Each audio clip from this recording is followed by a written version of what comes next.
So when you're dealing with this kind of notation, there are three Greek letters that you'll consistently see. They are omega, theta, and omicron.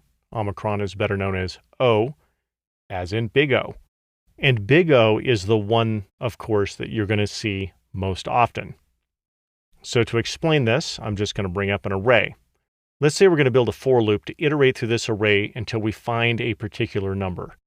If we're looking for the number 1, this is our best case with the least number of iterations through the array. This would be our worst case. And 4 would be our average case.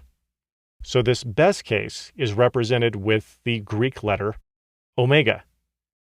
This average case is represented with the Greek letter theta, and our worst case is represented with omicron or O.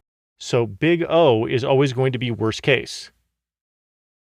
And I want to point this out because it is very common for people to say things like, okay, that's your worst case big O, but what's your best case or average case big O?